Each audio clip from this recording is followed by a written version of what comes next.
राधे राधे। जय श्री कृष्णा। नमस्कार मेरे प्यारे साथियों, आप सभी का आपके अपने यूट्यूब चैनल BS पॉलिटी के ट्रिक में मैं हुसैन फौजदार हार्दिक स्वागत करता हूं। मेरे प्यारे साथियों, करंट अफेयर का जो हमारा उत्तम बैच चल रहा है उसमें करंट अफेयर जून 2025 की 7वीं क्लास होने वाली है, जो आपके लिए बहुत ही इम्पोर्टेंट रहेगी। UPSC RPSC all state exam के लिए ये क्लास इम्पोर्टेंट होने वाली है। चाहे NTPC रेलवे एग्जाम हो, SSC हो, कोई भी ग्रुप डी हो, कोई भी एग्जाम हो, सभी के लिए करंट अफेयर्स की क्लास आपके लिए महत्वपूर्ण रहेगी। तो देखिए, खेलो इंडिया यूथ गेम 2025 की मेजबानी बिहार ने की थी। कहाँ पर हुए थे? बिहार में। यहाँ पर महाराष्ट्र ने सर्वाधिक पदक प्राप्त किए, 158 पदक, 58 स्वर्ण, 47 रजत और 53 कांस्य पदक के साथ प्रथम स्थान रहा। लगातार चौथी बार चैंपियन, महाराष्ट्र लगातार चौथी बार चैंपियन रहा है खेलो इंडिया यूथ गेम में। तो कुल कितने पदक प्राप्त किए? 158, 58 स्वर्ण में से ऊपर के, 47 रजत और 53 कांस्य पदक। दूसरा स्थान हरियाणा ने 117 पदक प्राप्त किए, 39 स्वर्ण, 27 रजत और 51 कांस्य पदक दूसरा स्थान रहा हरियाणा का। राजस्थान की बात करें तो हमारे राजस्थान ने 60 पदक टोटल जीते हैं, 24 स्वर्ण पदक प्राप्त किए, 12 रजत और 24 ही कांस्य।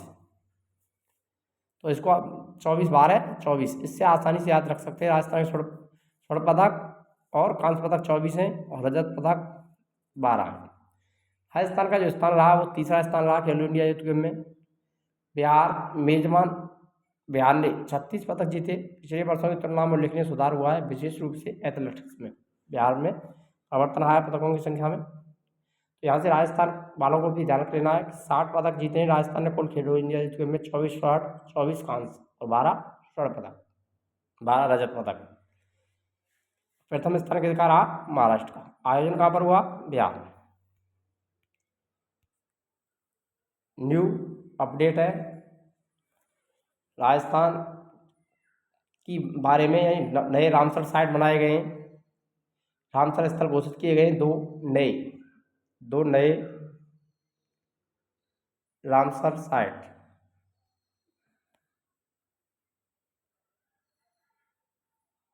रामसर धरोहर स्थल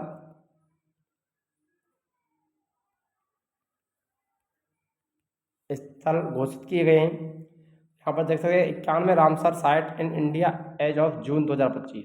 राजस्थान में अब कितने रामसर साइट हो चुके हैं? तो 91, यानी वर्तमान में रामसर साइटों की संख्या कितनी हो चुकी है? 91 हो चुकी है। पहले 89 थे। पहले कितने थे? 89, दो नए बने, अब 91 हो चुकी है। तो वर्तमान में रामसर साइट है रामसर और धरोहर स्थल भारत में कितने?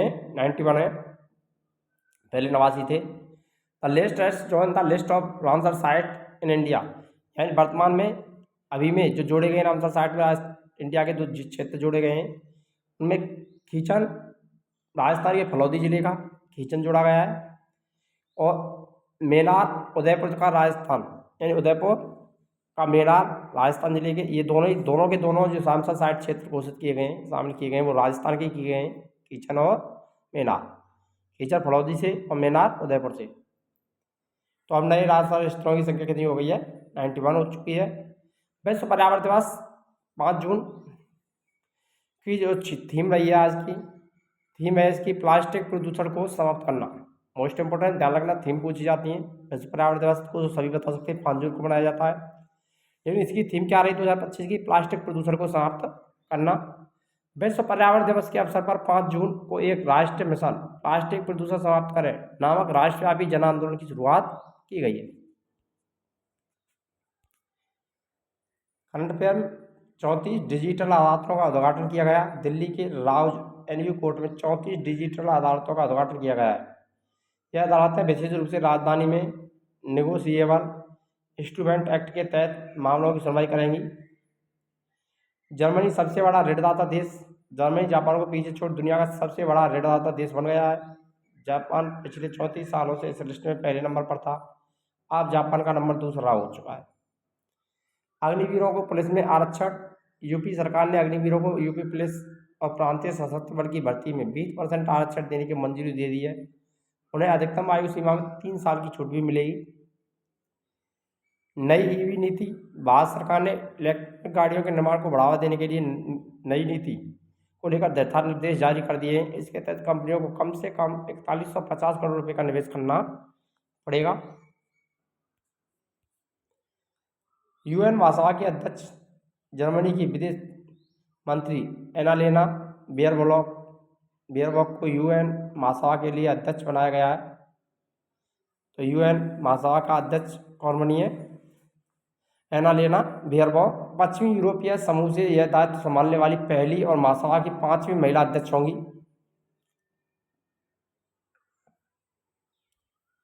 नई, ये आप ध्यान रख लेना, मोस्ट इंपोर्टेंट रहेगा क्वेश्चन। महासभा का नया अध्यक्ष कौन बनाया गया है? एनालेना बेयरबॉक बनी है, जो कि कहाँ की है? जर्मनी की, और 5वीं महिला अध्यक्ष। नई central forensic science laboratory Kolkata में सेंट्रल फॉरेंसिक साइंस लेबोरेटरी के नए भवन का उद्घाटन हुआ है। इससे पूर्वी और उत्तर पूर्वी राज्यों में आपराधिक न्याय प्रणाली को मजबूत करने में मदद मिलने वाली है। कुमारराम भीम अभ्यारण्य घोषित। कुमारराम, जो कुमराम है, भीम अभ्यारण्य घोषित किया गया है। और ये कहाँ पर है? ये आपको ध्यान देना है, ये तेलंगाना। सरकार ने कवाल टाइगर रिजर्व के बीच के क्षेत्र को कुमराम भीम कंजर्वेशन रिजर्व घोषित कर दिया है, यानी इसको अभ्यारण्य का दर्जा दे दिया गया है। बाघों की आवाजाही और संरक्षण के लिए एक महत्वपूर्ण कदम है। तो कुमराम भीम जो अभ्यारण्य है, उसे कहाँ पर घोषित किया गया है? तेलंगाना। कुमराम भीम कंजर्वेशन रिजर्व घोषित हुआ है। आरसीबी ने पहली बार आईपीएल फाइनल जीता। आरसीबी ने अपना पहला आईपीएल फाइनल पंजाब की टीम को हरा करके जीत लिया है। यह टीम 2008 से आईपीएल खेल रही है।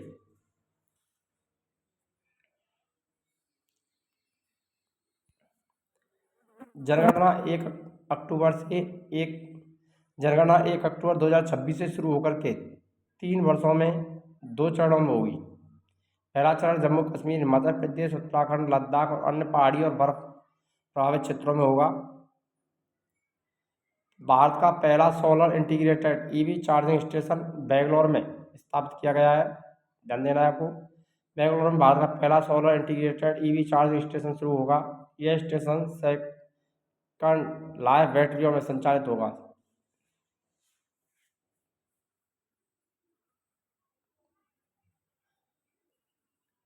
AI large language model launch. भारतीय भाषाओं के लिए स्वदेशी AI large language model BharatGen launch हुआ है। ये प्लेटफॉर्म 22 भारतीय भाषाओं में टेक्स्ट, स्पीच और इमेज से जुड़े समाधान देगा। सूर्य नमस्कार का विश्व रिकॉर्ड हरियाणा के संदीप आर्य ने गुजरात के मोढेरा में 20,000 बार सूर्य नमस्कार का विश्व रिकॉर्ड बनाया है। उनका नाम अमेरिका बुक और लंदन बुक ऑफ रिकॉर्ड में दर्ज हुआ है। यूएन पीस मिशन के लिए कांगो जाएगी बीएसएफ 18वीं टुकड़ी कमांडेंट कैलाश सिंह मेहता के नेतृत्व में संयुक्त राष्ट्र शांति मिशन में भाग लेने के लिए कांगो लोकतांत्रिक गणराज्य के लिए रवाना होगी। Norway chess tournament world champions D Gukesh. Norway chess tournament में नंबर 2 पर आ गए हैं। 17वें दौर में कुकेश ने अर्जुन को पहली बार क्लासिकल चेस में हराया। पोलैंड में कैरोल नवरोकी ने राष्ट्रपति चुनाव जीता। पोलैंड में राष्ट्रपति चुनाव में विपक्षी उम्मीदवार कैरोल नवरोकी ने जीत हासिल की है। उन्हें 50.89 वोट मिले। सत्तारूढ़ पार्टी के उम्मीदवार राफाल को 49.11 वोट मिले। भारत में डॉइचे बैंक वैश्विक क्षमता केंद्र सीईओ नियुक्त। डॉइचे बैंक ने स्टीफन सेफर को भारत स्थित वैश्विक क्षमता केंद्र का सीईओ नियुक्त किया है। कबड्डी के खिलाड़ी प्रदीप नरवाल ने संन्यास की घोषणा की। प्रो कबड्डी लीग के इतिहास के सबसे सफल खिलाड़ी प्रदीप नरवाल कबड्डी से संन्यास लेने की घोषणा की है। अब प्रदीप कोच के रूप में दिखाई देंगे। आरबीआई का नया कैश हेलो विश्लेषण फ्रेमवर्क। आरबीआई सभी बैंकों को नकदी स्थिति को जांचने के लिए नया कैश हेलो विश्लेषण फ्रेमवर्क बनाएगा। मेघालय में क्षेत्रीय परिषद खोले जाएंगे। आईआईसीए के द्वारा समावेशी राष्ट्र विकास और क्षेत्रीय क्षमता निर्माण के लिए भारतीय कॉर्पोरेट कार्य संस्थान मेघालय में अपना क्षेत्रीय परिषद खोलेगा। ग्लेन मैक्सवेल का भी क्रिकेट से संन्यास। ऑस्ट्रेलियाई खिलाड़ी ग्लेन मैक्सवेल ने वनडे क्रिकेट से संन्यास लिया है। उनके 13 साल के वनडे करियर में मैक्सवेल 149 वनडे खेले और 3,990 रन बनाए। तो वीडियो अच्छी लगी तो वीडियो को लाइक करें, शेयर करें और चैनल पर नए हैं तो चैनल को सब्सक्राइब करना ना भूलें। मिलते हैं नेक्स्ट वीडियो में, तब तक के लिए जय हिंद, राधे राधे, जय श्री कृष्णा।